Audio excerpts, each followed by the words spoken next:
Good evening and welcome to FTB SPORTS, and it is game day 4.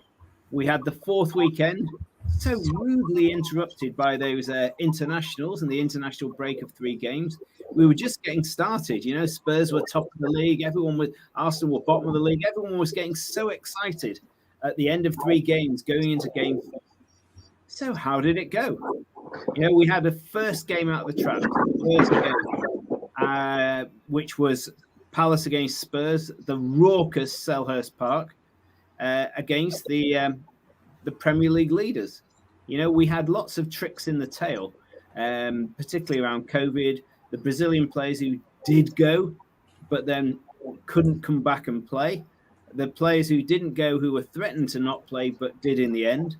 You know, and when you looked at the performance of, you know, in the tight Man City game against Leicester, Ederson was the difference. And on those sort of decisions, does life change? But anyway, I'm going to start. Sorry, Mr. K, but we will start with your thoughts on the first game. I'll tailor it off for you as a part-time Crystal Palace fan as well. Palace 3, Spurs 0, 1 sending off. What were your thoughts, sir? Well, thank you for having me on the show, and welcome everyone that's viewing right now. Please do like and share. We went into the international break, and as a Spurs fan, we were like really happy. And then what happened is everything that could possibly go wrong went wrong. Right? Number 1, our best player gets injured. Right? Yes, Sonny. 2, the 2 best players that we bought that were meant to change everything in our club. One of them ends up, along with Lo Celso, who's coming back from long injuries, and now really we need him. They both get, red listed countries and COVID, and now get whatever they got to get. And then we've got a whole bunch of other injuries that have come along to decimate our squad. So the game itself, right? Yeah, it starts off with both teams, right? Yeah, evenly playing with each other, holding each other off. But as soon as the injury to Dyer happened, right, you've just now taken out a key component within the defense of Spurs. So automatically, the opposition is going to smell blood. Okay. Then the clash happens between Zaha and Tanganga. And I think Tanganga was just a bit inexperienced. He could have at one stage just fallen on the floor, and Zaha would have got red card, guaranteed. Right. But the young man didn't. He maybe got a bit too arrogant, maybe. But definitely too aggressive. But there was no one on the pitch that could have pulled him off fast enough. So we got a lack of leadership there. So if that wasn't bad enough, then that's not bad enough. He gets sent off. We now all of a sudden have to change our game plan. And now we bring on Davis, who then promptly decides he's going to stick his hand out and let in the penalty. And from then it just got worse and worse. Capitulation. It reminded me of, do you remember a couple of seasons ago, Man City were absolutely killing Spurs, and then they got a player sent off. I think it was Zinchenko, and missed a penalty, and then Spurs won 2-0, and it was, yeah. No, it was an interesting game. I think definitely for a neutral, right? Yeah, you saw everything: red cards, challenges, fights on the pitch, and, penalties. Everything. I've had a season ticket there 5 years, and I promise you, there is no more boisterous, raucous, wild ground when the tails are up. It's incredible. They would have Palace deserved, right? Yeah, they win. And they worked hard for it, and they were tenacious all over the pitch. They were that half yard more aggressive than every one of our players. So when they pressed and harassed, it affected our team. We didn't have that type of pressing intensity. For some reason, it wasn't there. Maybe it's because there's too many injuries. The regular players weren't there. The smooth and fluid connections between the players wasn't there. The same mentality everywhere on the pitch wasn't there. Maybe because the talisman Sonny, because he smiles and he brings a light to the team. Maybe he wasn't there. That was also another factor. And I think just basically it was just one of those things where Spurs as a team, right? Yeah, can't turn around to this loss, right? Yeah, and say, oh no, the season's over. It's not like that. I mean, we struggle. If you look at, for example, a lot of the games which are happening nowadays, 1-0 wins seems to be enough. Your next game is at Chelsea. Yeah. That's a tough one. If Spurs get turned over badly there, we'll beat them 1-0. You think so? Yeah, definitely. Well, we're the team that does this. Yeah. It's so infuriating. You don't know. You don't know. It's so I'm a little infuriating. scared for you. I thought Spurs looked a bit fragile at times, and No, you misunderstand. Our defense, right? Yeah, our defense is actually better than what you've seen it so far.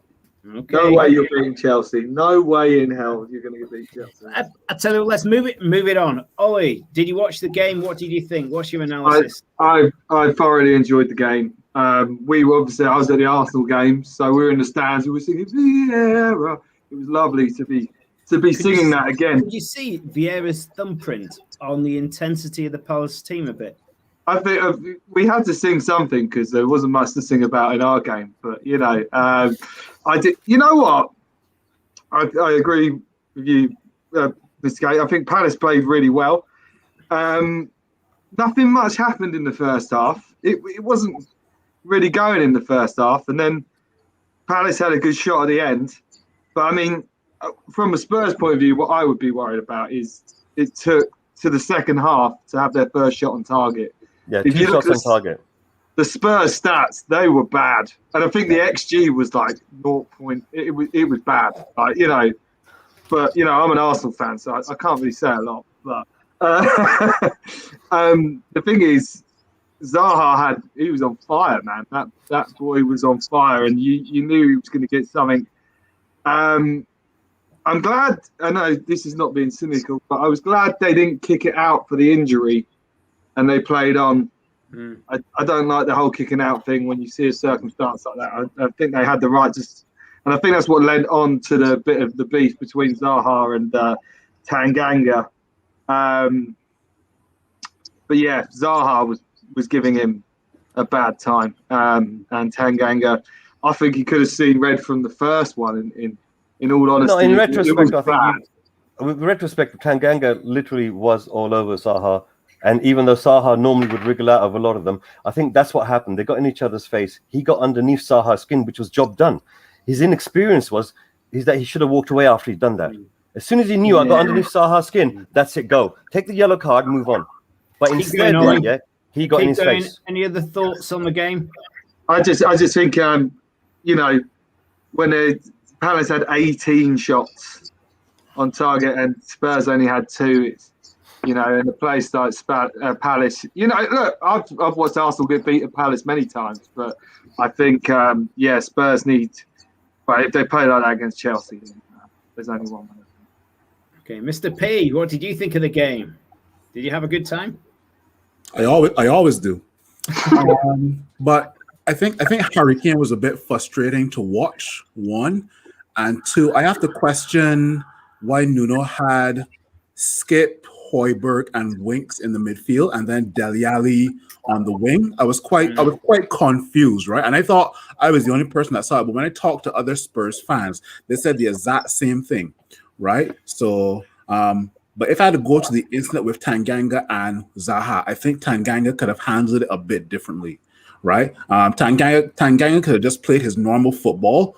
If Zaha had beat him, sure. If Tanganga had won the ball, sure. If Tanganga won the ball, just kick out the ball and just wait for the referee to see what Lucas Moura who got fouled, right? Yeah, it was Lucas Moura, right? Yeah. Tanganga could have handled that differently, but I mean, it's funny how Spurs goal difference went from +3 to 0 in just one game, right? So I mean, Spurs will recover from this year. I actually have them to pip Chelsea 1 or 2-1, and they'll move on from there. It's interesting. I'm glad the referee gave them both a yellow card. I didn't think it was a sending off. I thought it was a real handbags job. However, Tanganga's naivety wasn't that really, because Zaha picks a fight with everybody. The naivety was then sliding in right underneath the referee's nose. I mean, there was nowhere to run at that stage. But it was interesting because I thought Palace are a team in progress. They're a team being built. They had some 2 players there who had not even put on a Palace shirt so far. They had a new team that they were bonding together, and I was quite pleased with it. I've been very critical about Palace at the back with their really stationary central defenders, and for once, Anderson was moving the ball out of defence quickly and linking up well with Ward down that right. They were far more mobile from the back and tenacious in midfield. And what Palace have done is they've got younger, they've got quicker, they've got more depth, because I mean they had Hughes and Miljanovic to be able to bring on. I mean that's a freak out for Palace, as well as bringing Edouard on. I mean that was just a bit of a dream debut. So all those aspects, younger, quicker, deeper, more aggressive. That's a different Palace team to last season, and I think it bodes well for Palace. I think that. I mean, now that I've seen them play, I think it's fantastic. He's a really good player. No, but I said to him last week. I mean, last time I was with you, Ian, I turned around and I feared for Palace. But now that they finally seem to found that cohesion, i.e., to beat, Tottenham seems to bring that out of other teams. But now that they found that moment where they can come together and click and show what type of identity they've got, right? It's pleasing to the eye. And I think Vieira, right, has really pulled something off here. Hats off to him. Here's a question. So let's say the Arsenal season goes pretty average for Arteta. And let's say the Vieira season at Palace goes blockbuster. What happens then? Can you imagine that Palace top 10? And with that adjacency, let's move on to the Arsenal game, Ollie. If you want to take this one off, Arsenal did get their first points of the season. They did put Norwich behind them in the league. It was a narrow win. Tell us all about it. What's your thoughts? What's your impressions? Well, I was obviously lucky enough to be there because I've got season tickets. So it was nice. It was nice to be there. But, I mean, I wouldn't say it was the greatest game of football ever. I don't remember. I remember us missing a lot of chances. I thought Ramsdale was really good. I'm glad he's come in. Keep Ramsdale in the whole time now. He's better than Leno. He looked really good. Tommy Issue, he was really good. Really good. He had good pace and he scored in the first half. So it was it's Tommy Ashew, sorry, I pronounced it properly. But two really good performances from them. I think Uber had a few chances that he should have scored, really. Norwich had one. I think they had one clear-cut chance in the game that if it had gone in, then it would have been a completely different game. You know what I mean? Like it was. I think it was a header from McLean, and if they had got that first goal, then the mood would have changed. But I mean, it was amazing. I think it was on the last show, and I was complaining about how decisions went against us. Yeah. And for once, we got a decision go for us. I didn't know what was happening because I couldn't see it. But then when I watched it back on Match of the Day, and I was like, can anyone call that a handball? He pretty much chested it anyway. Yeah. And Uber wasn't offside. So, but I was just happy that we got it. We still tried to miss it anyway. But I think when it got to the right point, I think Arteta got his tactic right for once. He brought on Smith Rowe and Partey, and they kind of changed the game. To see Partey actually playing for you, yeah? Yeah, and I was gutted when he got injured because he was our best player in pre-season. But, I don't actually think Norris played that badly, to be fair. And it was a 1-0 to the Arsenal. But, I think we're talking about the Tottenham game and shots and stuff. I think we had the most shots we've had in a game since 2017, like 30 shots off target. So that's a good thing if we can start putting them away. But yeah, I'll take the 1-0. Really happy. Burnley's going to be even harder. So yeah, who's Arsenal's next game? Burnley. Home or away? Away. I think it's away. Yeah. Ooh. Mr. P, what did you think of the game? Looking forward to Burnley away? What, me? I mean, most Arsenal fans say that their season started yesterday, right? With that win versus Norwich. Just to echo what Ollie said, Thomas Partey definitely was missing in that midfield, right? Arsenal fans are telling me they're glad that Granit Xhaka is suspended, right? So having Thomas Partey and Sambi Lokonga in that midfield will definitely probably solidify that midfield, in my opinion, right? Just like Harry Kane, Aubameyang is very frustrating to watch as well too, right? When Aubameyang has a great game, he has a great game. When he has an off game, it is so awful. He doesn't contribute anything else, right? But let's see what, because I hear a lot of Arsenal fans telling me from yesterday's game, I did watch it with regards to Ramsdale and Tomiyasu, right? They had They had a pretty solid game. White, I want to see them against. I want to see them against the bigger teams. I want to see them how they'll be a bit more consistent with like 3 or 4 games down the road, right? Will Arsenal fans still be singing the exact same tune 5 games down the road, or it'll be like, that was just a one-off game, right? So, yeah. Good. I mean, I tell you what, Aubameyang though, he looked great against the West Brom young boys, didn't he? But put that one. Anyway, a few comments in here. He scored. I know he did. He looked great against the young lads of West Brom, but you know, this is the Premier League. Errol's saying hello to Ollie. He's also saying big up Mr. K. I don't know what he hasn't got a comment for Mr. P. That's not very sporting, really, is it? I know. Amondi, our friend, good evening. And Mr. B's in the house. And Gemma's in the house. I don't know when he's got a big dinner this week. What's all that about? I ate my dinner, but I passed out. I was so drunk by the time I was eating it. Hi, Jen. Sorry, I'm not used to drinking all day. So. And Lockman Yunus Sung Jin. Big up Mr. K and the panelists. Is he a pal of yours? Basically, on some of the shows I come on, many of the people here, they follow around and they're interested in football as well. And with your FTP channel coming out, it's basically bringing interest and you're going to get different types of people coming onto this particular type of shows who love football first. And you know, that's the only way things like this will happen, because it's driven by the fans, for the fans. And yeah, slowly, you're going to start to see more and more people, and your individual faces, the panelists. You're going to find groups of people that you know that are going to suddenly pop on here, and so forth. And this will build a larger community, which basically cares about football and reports on it, the way that fans do, without any type of, you know, Sky or, you know, those entities having to have controlled news. Whereas what we do is we give our opinions on what we see with our own eyes. And, you know, at the end of the day, we're like you, the viewers that are watching this right now. We're like you. We just happen to be in front of a camera. Look, I'm sitting in my kitchen.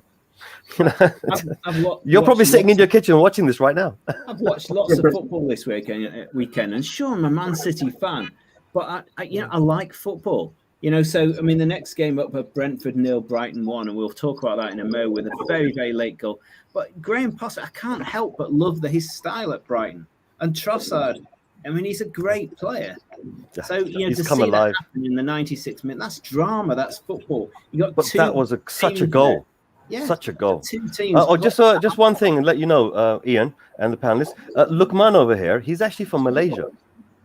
These are international fans as well, because what it is, a lot of the shows that I appear in are late night to here, but they're meant to be for overseas. We have a lot of fans overseas, and what we're trying to do is bridge a gap between them, provide them with things that they can connect to, that's real, just like them.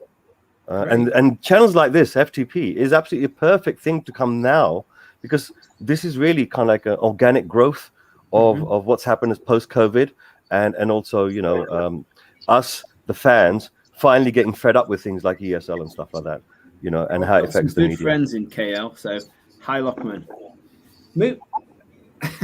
No, I didn't. Let's work on that one. You called him Mr. B, Mr. P. No, he changed it. But anyway, actually, we'll start with Mr. P. Let's start with Mr. P on this one. Any thoughts on Brentford, Brighton? Two teams giving it everything they've got with lots of passionate supporters. I tell you what I did note. I was looking, I'm even so boring, I look at the attendances. Even though Brentford was a full house, it's only 16,500. Yeah. At Old Trafford, there was 72,000. How does a team that gets a maximum of 16,000 compete in the same division as a team that gets 72,000? It was revenue-wise. I don't know how that works. But anyway, what's your thoughts on the game? I want to see what Ivan Toney can do during this entire APL campaign, right?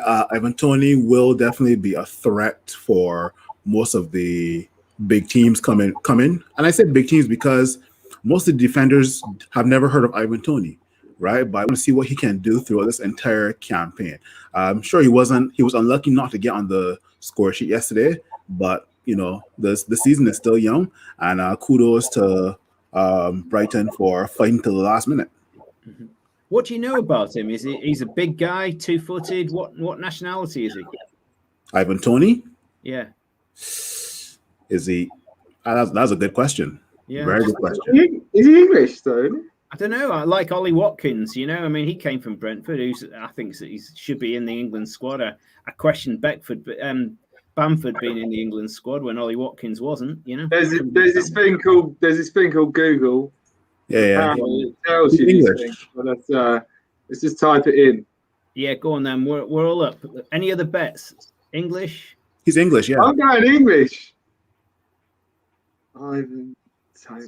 Because we need some alternatives at number 9. I'm afraid we do. Ivan Toney. Because frustratingly, it was reported that he got called up to Jamaican national team. Yeah. So maybe that is his nationality. Yeah, I think that would be the case. Yeah, I think that might be the case. Ivan Toney and Mika Antonio will probably get called up for Jamaica. Yeah, well, Raheem Sterling could have been called up for Jamaica once upon a time. He was born in Jamaica, but he's playing for England, so it doesn't always work that way. True, but he's an English-born player, so he could play for England if he wanted. But he hasn't been called up yet for Jamaica. As part in March 2021, it was reported that Toney would be called up to the Jamaican national. I think if he got that goal in, that long distance goal that he attempted originally, right? Yeah. The technique that he used, which was to basically clip the ball in such a way that it would go over and then come down. Instead of coming down, it carried on going up. It flipped the other way and then furled upwards. I think with a little bit more experience and a bit more composure and a bit more polish, that type of attempt would go in. Mm-hmm. But with Ivan Toney, he just needs more time in the Premier League, performing at the best, and with the right coaching staff, obviously training him to be the best at this level. Then I think this season is going to be brilliant for him. Brentford was I think this match was very, very close. I just feel for Brentford. They tried everything to win this game. Close. And it was just a case of to tell you the truth, the goal was a good goal by Trossard. Mm.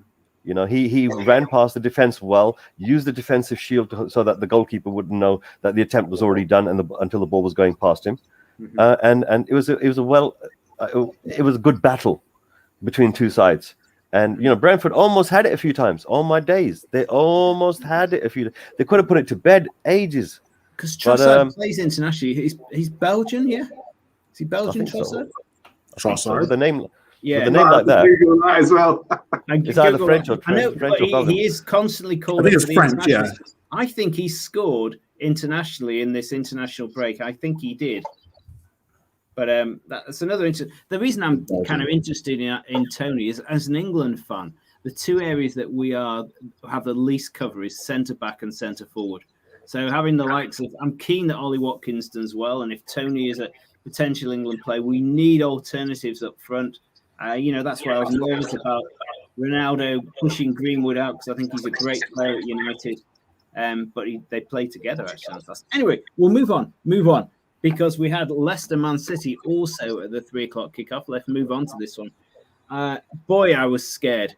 As a City fan going into this game, Leicester didn't have that many players away on the international break. Vardy was always chomping at the bit, having not gone on the international scene. I was worried. I was less worried when I knew Ederson was available, because I thought that made the difference. And, watching the highlights of that game and listening on the radio as it went in at 3:00, City got away with it. That there was like a nail, a distance of a nail when Vardy was offside, and City could have easily lost that.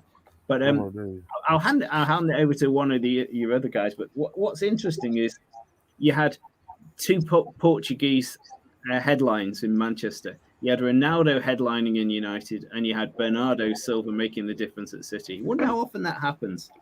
Mr. P, talk to us. Thoughts, Leicester City? Is that what champions do, grind out a win at Leicester? Because I think there'll be a lot of teams going down at Leicester this season. No, but even before the offside goal, Manchester City had their chances. Leicester were hanging on by a thread. I'm within probably the first half, Manchester City should have been up maybe 2 or 3 goals. They were just Leicester were just blocking everything. Yeah. Just blocking. One Love flatters the score line. Don't get me wrong, Leicester did have their chances, right? But Leicester made more mistakes than Manchester City, right? One Love should have been at least 3 or 4 goals, right? Mm-hmm. But I mean, you grind out that One Love win away from home, and that's a sign of true champions. And is that where City will pay a price and not having a true number 9 who can get you out of jail sometimes?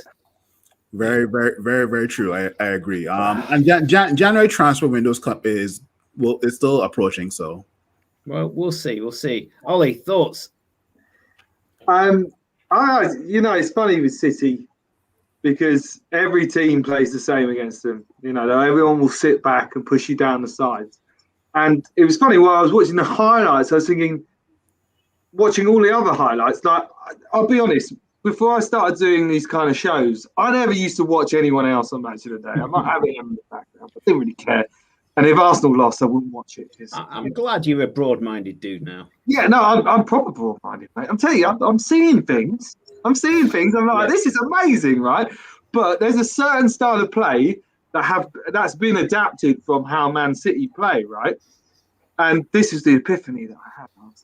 God, that light bulb came on in my head. And like, why Man City always go down the wings, because everyone's like, right, let's stay compact, we'll stay tight. Yeah, rope-a-dope. And then obviously City are that good.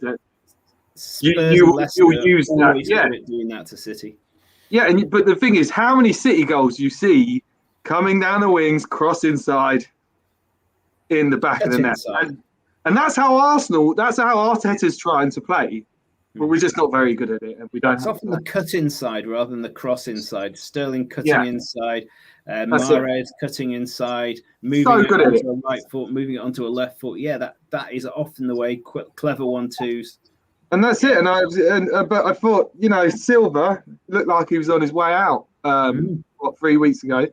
And they said on Match of the Day, he's played the last 3 games and you've won all of them, scoring like 11 goals. So just goes to show, like, the depth in your squad is insane. I think Mr. B's right. I think there were so many blocks from Leicester. They couldn't. But the irony is the City goal was so lucky. I actually felt a bit sorry for him. And then they got the offside one. But Edison, I mean, what a goal! Yeah. I mean, the saves that he pulled. I mean, I think there was 4 on there that will probably end up in the reel for saves of the season. He was outstanding. When you've got a keeper like that, even when they get a chance. I thought that when it started, the City press was pretty good, but then Leicester started getting a few chances in it. It was just through, beating that press, but. It was a good game to watch. It was fun. It was good. Pep has a really good ability, if a player is feeling outside, to get his arms around them, love him back into the community, just like he did in the press with Bernardo Silva, to bring him back in the fold. So I'm handing on to Mr. K, because clearly Nuno needs to do that with Ndebele. If Nuno can get his arms around Ndebele, reassure him he loves him, maybe he can turn Bernardo Silva on.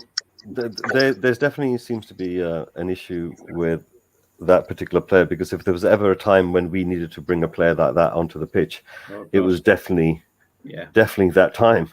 We were begging for a creative player to come onto the pitch, and we still had a substitution in hand. But the problem is that for one reason or another, it was what it was. But coming on to the Leicester game, right? Yeah, I think to a certain degree, as Ollie rightly said, that people have sussed out a particular style of play that can counter the City play, so long as you have central defenders who can just, deal with any crosses that come in. Okay, so big beefy defenders in the center who play together, and that's it. And you have to hold out, and then you have to hit City on the break. And Leicester is the epitome of hitting teams on the break. They've got the fastest man on the planet, more or less, right? Yeah, in Vardy. And to tell you the truth, right? Yeah, the way Vardy look, Ed is a good goalkeeper. Yeah, sure, but Schmeichel was the one that had to be the great goalkeeper today. The thing was with Vardy, he even got past Edison and scored that goal. So that was technically speaking, he done 2 defenders and a goalkeeper to score a goal. So that tells you Leicester's threat. Tielemans, not strong enough. He's only 23, 24. Tielemans, great experience, still, linked with bigger clubs. Yeah, but anyway, it just was. It was basically City was all over Leicester, and they were banging the door here, banging the door there, banging it everywhere. And Bernardo, he was like a fox in a box. Like he was just waiting to pounce here, there, and everywhere around that box because they don't have an out-and-out 9. Yeah. So anyone can step in. In turns anyone can step in. The box, and it was Bernardo's turn. He was on the right, and then he scored on the left. Yeah. So basically, I saw him first attempt there, second attempt there, and I thought to myself, brilliant. But by the way, Ollie, really great player you picked up, Tomiyasu. Yeah. Right. We followed him for a whole year trying to get him. That's what made me laugh when I saw your man from Barcelona play. Let me explain. He's worth 2 players. Tomiyasu's worth 2 players. Right. No word to lie. He's worth 2 players. The Premier League is going to find out what type of players are on that side of the world right now. He's going to represent. Why do you think then Tottenham went for Royale instead of Tomiyasu? Because when we signed him, everyone was like, "He's rubbish. He's not good enough." We bought Romero. He doesn't have a position, and I was like, instead of getting 1 player to represent 2, we got 2 players instead. So we got Romero and Emerson. Yeah, Atlanta. So to represent what Tomiyasu can do. Tomiyasu is natural at both positions. Yeah, no, he was brilliant. Interesting. Well, Mr. K, enjoy your trip to Chelsea because I think City's home game against Southampton might be a little bit more straightforward, I hope. And judging by the panel, though, Ian, everyone thinks that Tottenham are going to win. Yeah. No, there's a reason why. Because there's no way this going to happen. It's not happening. Honestly, I'm really sorry. I think Tottenham will get worked over at Chelsea. I really do. I'm agreeing. I think he's going to. I would agree with you if this was the Tottenham from last season, but this is not the Tottenham from last season. Yeah, but everybody expected Spurs to get worked over by Man City in the first game of the season. Oh no, that was a one-off though. That was a one-off. That was a plan excellently executed. Unfortunately, Leicester couldn't do that today. We were more clinical on the play. We were clinical on the break. Had Vardy scored, we need to move on, guys. Vardy scored, it would have been 1-0. In an orderly manner, best of the house. I'm going to start the next exciting game of, the Ronaldo second coming. It's like the Stone Roses, isn't it?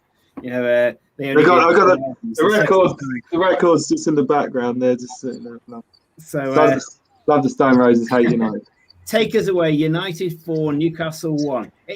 At one stage, it didn't look like the dream was going to come through, but go on. But that's why football is for 90 minutes. Yes. The Portuguese prodigal son returns to Old Trafford. Come on. My gosh. And it was written in the stars like Tiny Temper for Ronaldo to score the first goal, right? And everybody was like, okay, Newcastle equalized, but you know what? You just got to do this here, right? Because when Luke Shaw released Ronaldo for that second goal, it was over. It was all over. And then a guy like Bruno Fernandes saw that, you know what? He saw that one Portuguese guy was taking all the products. So let me just bang this in here. Boom. And then the one Messi Lingard, Jesse Lingard, whatever.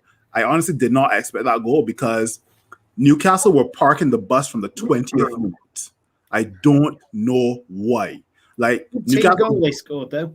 Yeah, exactly. So I was expecting goals from Man United to be outside of the box, which kind of happened per se, right? So that fourth goal that Lingard scored, I was not expecting it, right? Like Newcastle's goalkeeper from the 20th minute was catching the ball and lying on the ground. And I'm like, are you a goal up? No, you aren't, right? But 4-1 flatters the scoreline because it could have been 1 or 2 more, but I'm happy with the result and I'm happy that, Ronaldo scored on his debut. And over to you guys. And Greenwood played as well, didn't he? Well, Greenwood was the reason Ronaldo scored his first goal, right? Yeah. So I was pleased as an England fan. I was really pleased that Greenwood was not pushed out. I rate that lad really highly. He is a future England big star. Again, I couldn't quite work out why he didn't go to the in the international break, but I want him almost preserved for England and not. I worry about Lingard and Greenwood with the presence of Cavani and Ronaldo there. I hope it turns out like it did on Saturday and they get good game time so those 2 lads are ready for England. Ollie, thoughts on the game? I thought Dream or nightmare? Ronaldo. I mean, dream. I mean, that first goal he scored, you couldn't have asked for an easier finish. I mean, it was just like, here, have your first goal. But the atmosphere, I mean, it's moments like that. It's why we love football, isn't it? Even I'm not a Man United fan, and all of my best mates are Man United fans. And when we were at uni, we used to hate each other, like just because we were Arsenal, we were Man United. But the atmosphere, it was beautiful. It was beautiful, and I can only attribute to when Henry came back. But then that was nowhere near as good as that. And one goal against Leeds in the FA Cup, it was a magical thing. But you think Ronaldo can sustain all this? I mean, this is Newcastle at home we're talking about. That Aguero once scored 4 against. I mean, it's Newcastle at home. I hate to say it, Ian.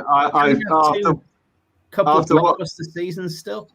After what I saw, I think Man United are going to win the league.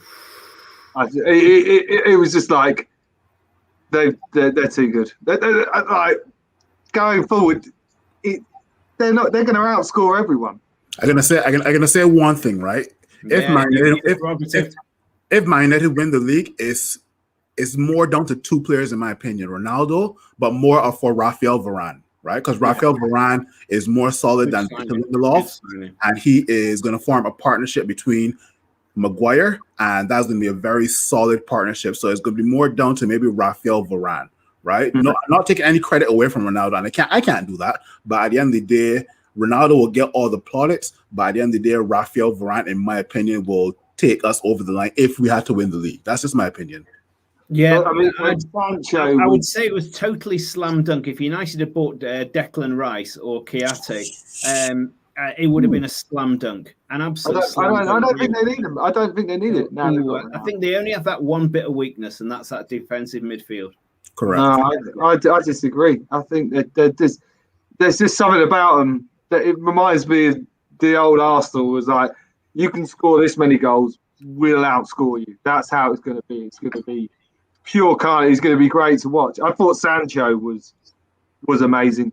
He just was tearing it up. And this is what I mean. There's so many players in so many good positions. You're like, but I mean, it did help that the Newcastle keeper was playing out on field. I don't know what he was doing, but they, even I would have said garbage, man. Oh my God! I mean, Mr. K, fill us in.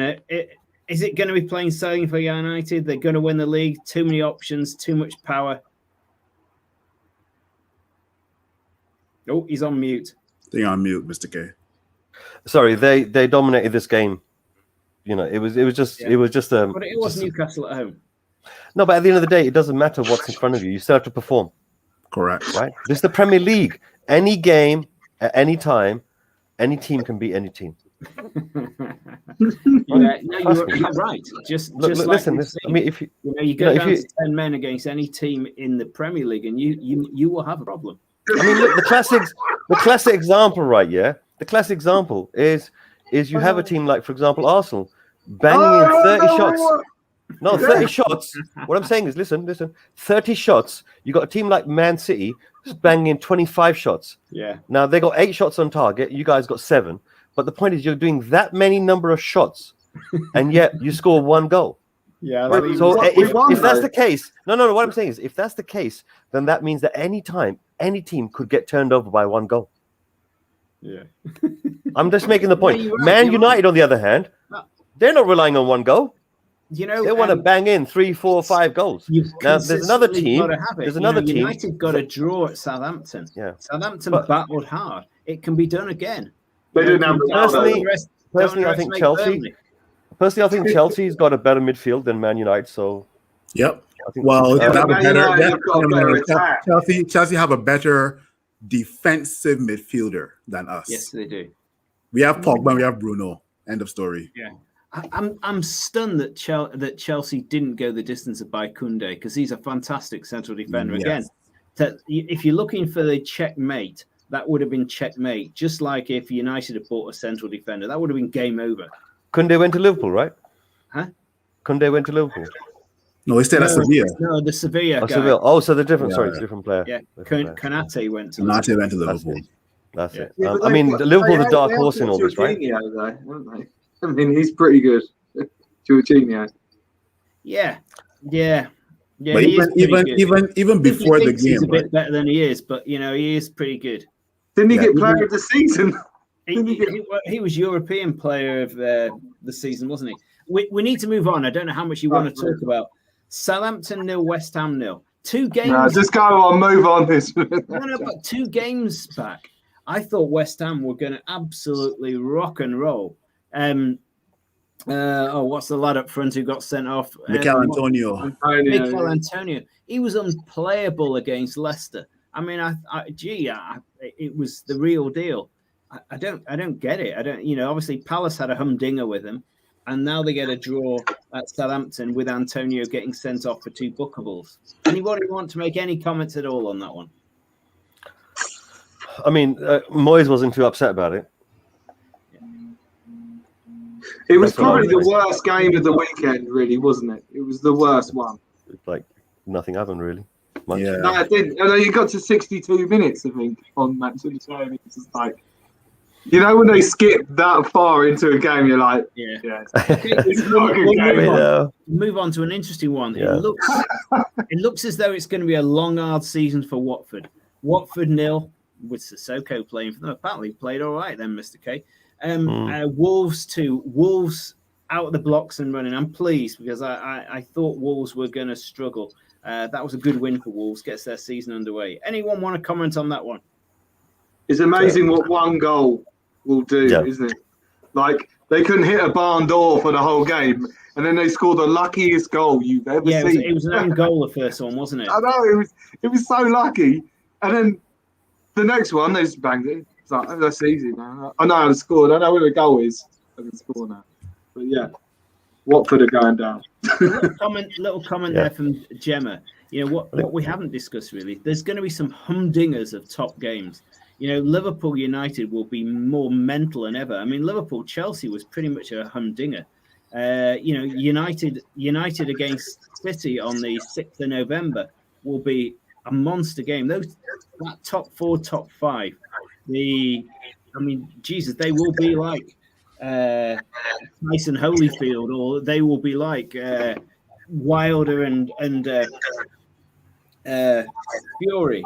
They're going to be absolute heavyweight contests this year, more than ever before, don't you think? Ronaldo versus Van Dijk, and Salah and the other guys versus Maguire and Varane. Definitely looking forward to that. Like Liverpool are going to win the midfield battle, in my opinion, with like Fabinho, Henderson, and Thiago Alcantara, or even who else? Not Keita, sorry, but I mean that's going to be a heavyweight. Like me going into that game with just Lindelof last season and somebody totally different, I was a bit nervous. But seeing CR7 and Varane in our team now against Liverpool, I'm definitely excited for that game for sure. Yeah, you did get magic game coming up. You did in that Newcastle game though. There were a few signs of Harry Maguire from last season. Yeah, Harry Maguire from last season appeared, and I was so disappointed in the way we conceded that goal. But other than that, I mean, it's like Ian was saying though, it's Newcastle, isn't it? And they did. There was a few points where you were like, beat the press. Who's United's next game?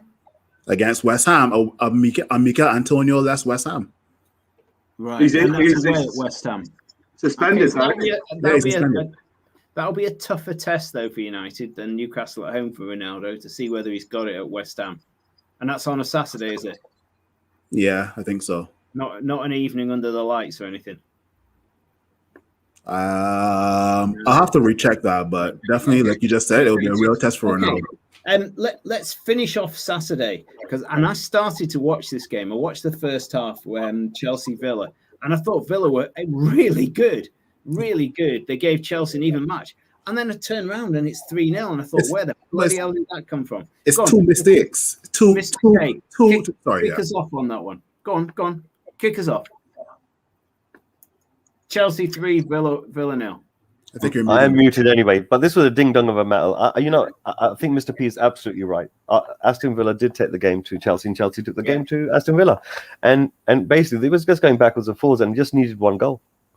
That's all it needed was one goal, bang, and kicked off the rest of the game. I think that's Lukaku effect. You know, when you need somebody positively to get that goal for you, when you're in a situation, he shielded it, he turned, and boom, it was in, and it was. And boy, Lukaku is. You know what it is? Is Ronaldo coming into the Premier League, Kane already here, and now Lukaku coming in. Yeah, we got amazing season coming up with some really, and don't forget there's Salah as well. I mean, don't forget he's not even a centre forward. This guy's a winger. Got the best league in the world. You got Sonny on the left when he comes back from injury, I hope, and then you got some real firepower. How long is he out for, Son? Well, you do need somebody right here to eventually scramble a goal in. Yeah. How long's Son out for? Son, touch and go on that one. He'll be back for the Arsenal game. They always come back to the Arsenal game. They're not talking. That means that basically they got planned. Did you watch Chelsea? Does Lukaku frighten you, Ollie? Well, I've already seen him frighten me. I will just sum this game up in like 2 sentences. It is, that's the Premier League. It doesn't matter how well you play. You know, Villa, they could have stayed on that pitch all day. They were never going to beat Chelsea. And they did lots of good things, and they did lots of good, and their energy was good in that, but it was just like one chance done. Game over. Doesn't matter anymore. You know what I mean? And I don't even think Chelsea played that well. Lukaku, apparently he had 4 touches, but he still scored 2 goals. It's just Twanzebe made one mistake, and that was the Lukaku's first goal. Other than that, Twanzebe had Lukaku in his back pocket. That's the Premier League, what happens. No, but that's what happens in the league. That's what Ollie's trying to say, is that basically a lot of these games, the tactics of the games from the coaches, right, is to neutralize everything. And everyone's neutralizing everything. So it needs that one person to unlock it. Yeah. And you know, that's what you're paying all these big bucks for players like Lukaku, Ronaldo, things like that. You're paying the big money for these players to be able to unlock it. And that's where I think Ababa, I can't pronounce the name, sorry, bro. But that's where he lets himself down. That's where he lets himself down, because the legend he was supposed to be, he never quite fulfilled that for your team. But he has. He did a third season last season. Mr. P, Lukaku frighten you? Will he get through Varane and Maguire, or do you think you'll just pocket him? Don't get me wrong. Lukaku is one of those players that there's something about him that you must question, right? Like when I look at Harry Kane, I look at Lewandowski, you know that they're going to give you goals and they're going to give you other stuff around the field, right? But when it comes to Lukaku, there's something about him that, okay, he'll bully average defenders, but when you put him against your Virgil van Dijks and your Thiago Silvas or even your Ruben Diaz, I don't expect him to do anything, right? But just to go, I think that's wrong. I think that's wrong. I think he's more experienced than that now. He's come back with a more mature mind. Physically, he was always a test to handle. The problem was the maturity of the mind to handle those experienced defenders, right? And defensive units. Now he's gone to the Italian league, got that confidence, done the business. Now he's coming back as a pinnacle article. I think if he walked into Man United in this state, you'd be very pleased with him. But because he went into Man United a bit too early, in my opinion, he couldn't cut it there.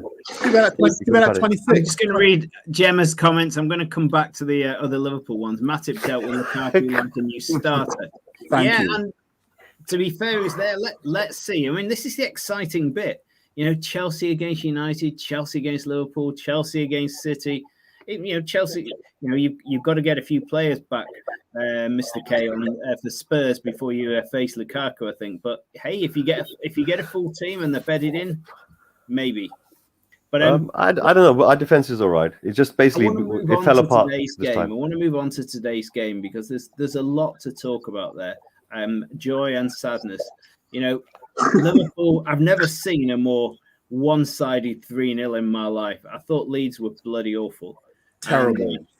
And Liverpool, I thought, were pretty awesome in lots of places. Their pace, their turn. But how many chances does Mane need to score? Was it 10 or something? I tell you, Ollie, do you want to kick us off on this one? What was your thoughts, Liverpool? I mean, Mane does love missing chances, doesn't he? He does. He does love a missed chance. He's like Thierry Henry. He'll get 10 and score 2, but he's still world class. For me, Liverpool are the dark horses, really. I think everyone's kind of putting Liverpool to the back there, but they're just slowly doing their business. And yeah, until I saw Ronaldo, it was Liverpool for me. But I know Arsenal will go to Leeds and struggle, probably get beat. But Liverpool go there and they just walk all over them. So, one of those. But a good win for Liverpool. And yeah, I think, they're going to be up there. It's going to be a tight race. Yeah, I mean, at Liverpool already have Firmino out injured, and that Harvey Elliott, I don't want to watch it. It doesn't matter how many people will put the injury. I don't want to watch it. It looks horrific. Leg, ankle, ligaments. I mean, for a young lad like that, it's. I was thinking about how would I feel if Phil Foden had gone down like that, and Phil Foden at the moment is just about to sign really his first big contract. I don't imagine that Harvey Elliott is on much more than about 15 grand a week at Liverpool. I mean, this injury could wreck this poor lad's whole career. How did you feel do you feel as sick as I did for the lad? How can anyone who loves football not feel sick about that? And if you go around all of our clubs, you've seen it happen. You've seen it happen to so many players. And I think I was thinking of Diaby the other day, Ramsey as well. Yeah, Ramsey. Remember. No, but it did change Ramsey, didn't it? Bad injury like that and came back. But I mean, it's just not nice. And the lad's so young, he's playing so well. He's in the Liverpool team, who were European champions since a few years ago. You don't wish it, but that's football. I mean, what was the one in the friendly? Who got done in the friendly? Fofana? Was it Fofana? Yeah. No. You're right. It was in a friendly as well. You don't wish it on anyone. It's not nice, but it's just one of those. But it is stuff like that. I think it's one of those. Look, at the end of the day, modern science today, especially medical science, which is sports related, there are many, many, many advances which have been made. Right, many advantages, especially with like stem cell research, regrowth of any part of your body. So I think, as heartbroken, it's just such a savage thing to see with your eyes. But if you stand back and you say to yourself, hold on a second, this boy, he proved to Liverpool by going out on loans and stuff, by being there and breaking through into the first team. He had the manager's approval for that. And that goes a long way. So it may even take him a whole year or so to actually get better, but guaranteed he will be back. Honestly, the guarantee he'll be back. It's amazing how it works, right? Yeah. Compared to, say, players that were around, say, 10 years ago. If there was a 10 years ago and that happened to him, it'd be a different matter. But right now, in the last 10 years, so many advances, especially in South America, have been done. So I think all that research comes into the sports sciences first before it goes out into worldly places, especially like knees and ligaments and things like that. Do you remember, actually, I just remembered another Liverpool player. Do you remember when Gabriel Cisse got a really, really bad injury? Gabriel Cisse, that was terrible. Holy yeah. Yeah. But he came back for it. And Demba Ba did as well, because he got another one like that. Yeah, I think they were. Go on. You've got the ball, Mr. P. Run with it for a sec. Yeah, I was saying, like, Phil Foden from you, Ian, Bukayo Saka from Ollie, and even like all the shit from Mr. K, and even let's say Mason Greenwood from my end, right? Imagine if those four youngsters that are from our respective teams had to go through that, right? That would be absolutely devastating. Absolutely, right? But I mean, definitely hope Harvey Elliott gets better. Thoughts and prayers are with him from a Manchester United fan. They see the sky is the limit for him, right? So he did play well today, and he also played well the previous game when I saw him. I was like, okay, the guy's looking good, right? So get well soon. Get well soon. To the family as well, because they must be obviously feeling it as well. Don't worry. I mean, look. Honest to God, it's like luckily he's at Liverpool as well. The type of club that is, the stature that it is. Klopp does treat his young lads like his own family, doesn't he? And not just that, but the culture of the club itself. Yeah. The way they treat one another. So I think he's very lucky. If that happened at some other clubs, that's it. Career's over.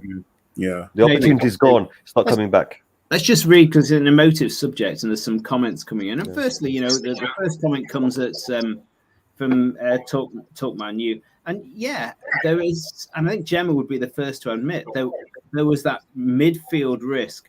Suddenly Liverpool are awash with centre backs, but there's a midfield risk. I think the Liverpool fans would have been pleased with the performance of Thiago today.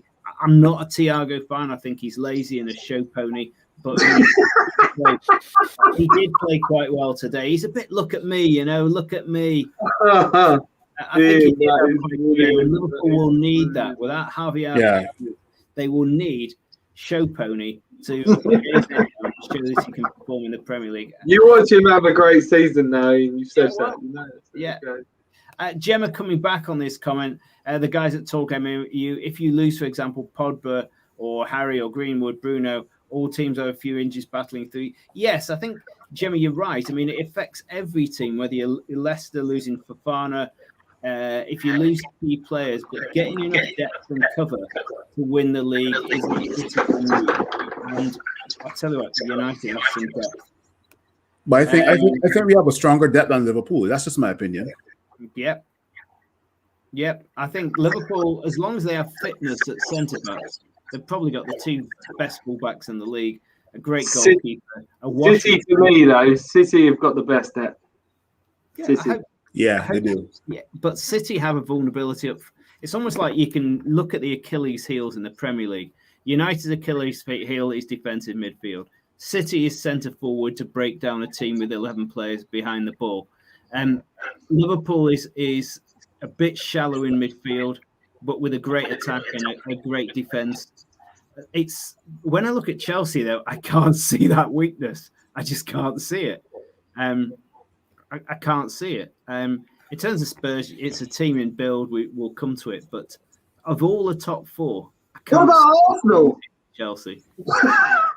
You're in the process. You're not in a rebuild. Yeah, you're in the process. Trust the process. you're not in a rebuild.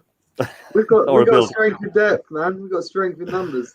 TTM Sports, or can you just state Liverpool FC were wonderful tonight? I said Leeds were bloody awful, and Liverpool ran them a riot. They could have had 20. So many goals. Yeah, they could have had 20. Like you guys, it was quite easily the most one-sided game today. The guy Purple could not handle Mo Salah. Could not. And Rafinha was playing right back for the entire game. I actually thought there were some Leeds players who had terrible games. Rafinha was one of them. Such a shame. Harrison as well too. Stephen Dallas. Oh my god. Cooper. The whole defense was awful for Leeds. How many times did the camera quickly turn to the Leeds end, and there was 4 or 5 Liverpool attackers against 3, and I'm thinking, where the hell have all those Leeds players gone? They've gone forward to attack. Yeah, Get the glory. When Alisson under pressure tipped that Bamford long range one over, that would have been a goal. That would have been a heck of a goal. But this is why you pay money for a goalkeeper like that. I'm certain Alisson had it covered, but that was great imagination by Bamford. I'm not a great Bamford fan. I think he's a journeyman, but that could have been something special. We could have had 8 more goals. Mane had more shots than Leeds. Yes, he had more shots than Leeds, but he made a right kibosh of them. Some of them he should have scored. Gemma says, Thiago was outstanding with Elliott when he was on. Thiago was better today. I still have reservations about Thiago, but he played a lot better today. Some of his, what do they call the guy who chucks the ball in the American football? Quarterback. He's a bit of a quarterback. Sorry, where have we got to?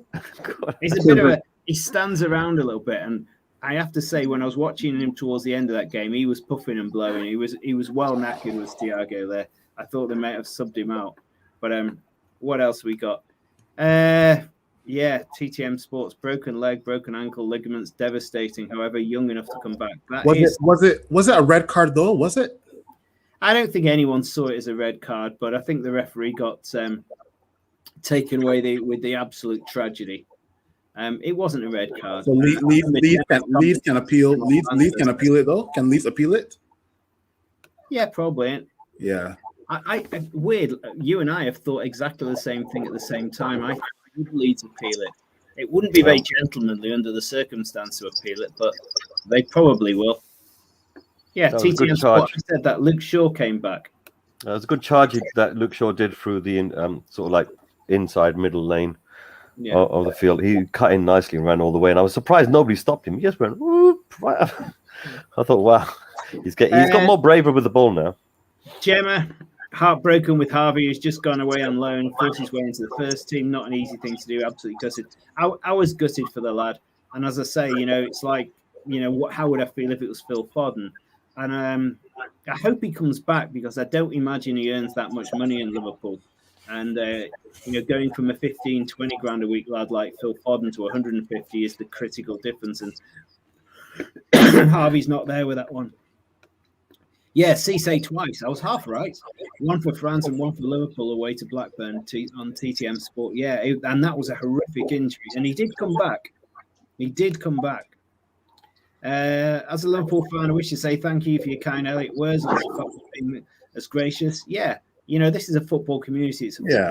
Football first, rivalry second. There better not be any scumbags making hay out of this one, When Elliot was in A&E, a young boy was there with a broken arm, and Harvey gave him his shirt, made the boy's day. Well, he was waving to the fans. He's got a broken ankle, broken leg, his career's in tatters, and then Harvey still was waving to his fans as he left the pitch. That's some boy. Mm-hmm. He broke his arm as well. What? I didn't know. The fan broke his arm. Oh, right. I was going to say. No, I was going to say he must have struggled to pull the shirt on over with a broken arm, but I'm sure he didn't.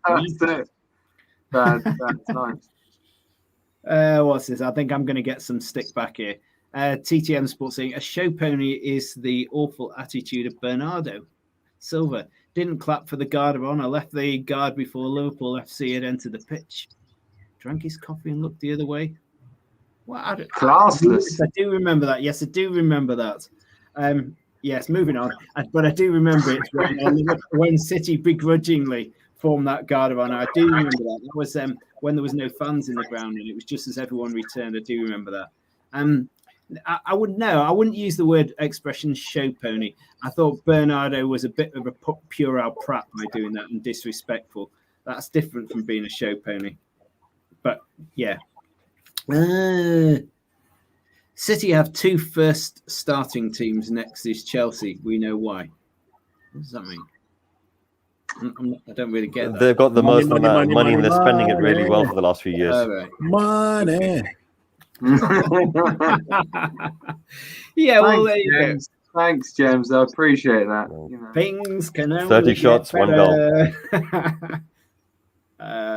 I just don't want Arteta to lose his job, because I think he one day he'll be a good manager. I'm telling you now, we'll beat Burnley and we'll beat Spurs, and everything will be fine. I thought Rafinha was awful as well, Gemma. Wasn't he linked though with Liverpool at one stage? Rafinha was linked. He was linked with us because I think United. Bruno Fernandes played with him at Sporting Lisbon. So yeah, beast man Becker. He did. I tell you, he did look like a beast going backwards. I mean, he can touch the crossbar. When he was back, he actually, he filled the goal. But it still would have been funny, Jim. It would have been funny if that goal from Bamford had gone in. But there you go. I think Edison's a better keeper than Alisson, in my opinion, though. So I'm going to disagree with you guys. In my opinion, in the last 2 seasons, Edward Mendy of Chelsea is the most important keeper. Watch Edward Mendy closely. I'm just going to leave it there. Watch Edward Mendy closely. I watched him. Was it against Villa? No, it was the game before. Who did Chelsea play just before that? Liverpool. And there was stops there. What he is good at, Mendy, is getting down low really quickly and spreading himself cat-like across the goal. He's a bit Schmeichel like that.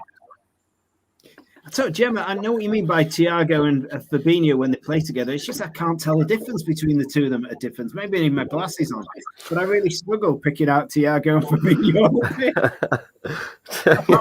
Fabinho's the one that runs, and Thiago's the one that doesn't usually. But there you go. Yeah. We linked. Yeah. Amy B. That's not Mr. P. It's Big Phil. Not very original with the name change. Wow. It's a Sunday. I don't feel like being creative, so sorry. Mr. P. Big Phil. Cheers, Amy. Oh, everyone waved to Amy. Say evening.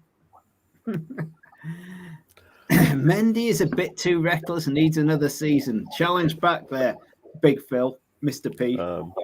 No, I think all of the top four goalkeepers are pretty good. Did Mendy concede a goal in the Champions League campaign? Oh no, not when I was watching. I tell you. No, I tell you the truth. All four goalkeepers in the top four positions right here are very good goalkeepers. Yeah, they are in their own right. De Gea is in that top four. Is in the same saying because he's done it and proved it. Yeah, you know? Proof is in the pudding and longevity. If you consider that Manchester United is the biggest club financially on the world, yeah, they have the most reach, most viewers and stuff like that. This particular goalkeeper, De Gea, he's been at the club for how long? And he's still the number one goalkeeper for them. It's like Phil, not because he plays for United. I think De Gea is a fantastic shot stopper. But I think he's a patch on Alisson and Ederson for distribution and almost being the last line of defence. I mean, Alisson was there in that position, almost caught out, because he was allowing his defenders to push forward to a much greater degree. De Gea doesn't do that enough. And to be fair, I've never seen Mendy do it either. That's why I would give Ederson and Alisson the edge, because they push their whole team forward by being skillful enough to almost hang around on the edge of their penalty area all game. Plus, there's one goalkeeper we're forgetting, and that's Ramsdale. I mean, he's world class. He's better than all of them. Let's see. We need more cover for England. Let's see. I'm telling you. We'll finish off. I'll go around the table. So pause for a moment, chaps. Game 4 of the Premier League. Actually, I'll start with Mr. K. Final thoughts of the evening. Looking back on Game 4, looking forward to Game 5. What are your final thoughts there? I think it was good all round showing across the board. There was a lot of teams that were contesting, and very slim margins were actually making the differences. The people knocking on the door. A lot of games, people knocking on the door, but very few goals were going in. It was only I think the Man United game that really showed a lot of goals actually physically going in. Chelsea have that capacity. Now, the thing is, a lot of these top games, what I see, a lot of the top teams, they have a capacity to score a goal at any time. They've got so many good quality players. I haven't seen the Premier League lit up with so many stars internationally. I mean, even Arsenal to get Tomiyasu, he's going to raise Arsenal's profile in the Far East, right? Yeah, you would not believe by how much. Watch, just one man, forget the rest. But my point is, I think it's a very exciting time. I think we've come back from an international break. The players are starting to settle themselves back in. Week number 5, we're going to see the Premier League in earnest, pushing forward. The teams that are going to start to show what they're capable of doing have shown that by then. So, for example, Palace, I didn't know what Palace was going to do. And for sure, I got up and close in person with Palace, and I saw exactly what they have the capability to do. And you know what? He was right. Arsenal scored twice in 2 different games. I think Vieira is so much better than Arteta. Well, as someone who's got an eye for the game, one hot day and knows how to rough up the opposition and mess with their brains. The interesting one for the next weekend. This will be the first time we'll have had Champions League and European matches midweek. So what we do have to watch out is when you the guys playing in those European matches, who they're playing on Saturday. I'm pleased City are at home to Southampton after a midweek match where Southampton will rest all week. That's where time and time again a top 4 team comes a cropper, is after they've been on a European soiree midweek against a tough old team away on Saturday. I'm just trying to think, who've United got? Young boys. No, who've they got next weekend? Oh, West Ham without Mikel Antonio. No, that's an interesting one because West Ham will be fresh. United will have at least had one European game, not a particularly demanding one. Yeah, but West Ham are losing Antonio. Sunday. That is 2 But o'clock on Sunday. don't West Ham have a European game as well? Yeah, they do. On Thursday, yeah. So we'll be fresher, yeah. So you'll be all right. You'll be Yeah. all right there. They're on that Thursday brigade, aren't they? So I can't remember Liverpool and Chelsea who they've got next, but again, they'll have played midweek, and one of the four will be against a team that is super fresh away from home. But I'm not certain who it is. Ollie, thoughts on Game 4? Looking forward to Game 5. You're up and running, mate. Obviously, over the moon. I don't think the game was a great game, but it was 1-0 to the Arsenal, so I was very happy. I don't care how you get 3 points as long as you get them. But for me, Man United, just seeing that, I feel like Man United are going to win the league for me. Ronaldo is just he's. I tell you what, he will rip us to shreds. I'm telling you. I might as well put a bet on it now for him to score a hat trick against us, unless a miracle happens. But it was a good weekend, and I think we've discussed it before. It just shows how good the Premier League is. Even the 0-0s in a Premier League match are entertaining. You know what I mean? Yeah. So yeah, bring on Burnley. It's going to be a hard game. If we win that, I think we will beat Spurs, and then I'll be there. So, but the worrying thing is, you guys are still on -8 goal difference. Actually, that's a bit fast. topical. We're 16th now. We're in 16th. Isn't this topical? Jem has reminded us that even though Liverpool have got a European match, they have to play Palace. It is at Anfield, if I remember rightly. But that will be really interesting, won't it? That will be really interesting. They'll wipe the floor with Palace. They'll wipe the floor with them. I seriously reckon they could have had 10 or 15 goals today, Liverpool. They were that much of a marauding warriors. They were good. But the thing is, can they do that consistently now? Well, I think Liverpool can. I'm not sure Palace can. But Phil, what's your thoughts? Game 4, looking forward to Game 5. Happy days for you? Yeah. Seeing Ronaldo return is definitely bringing some smiles to all United fans' faces.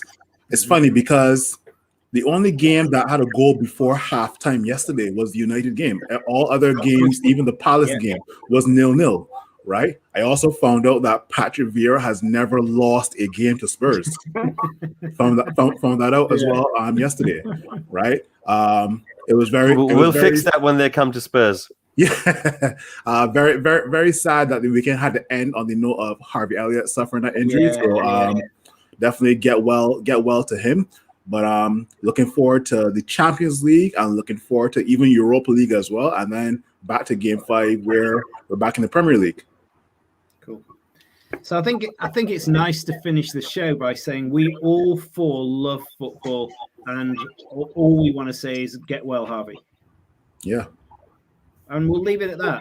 That's football. That's our love affair. Cheers, guys. It's been a pleasure, gentlemen. See you week 5 after Europe. Bye. Peace and love. Good night, FTB everyone. Sport, you like the show, share it. Get on the blower. Tell people about it.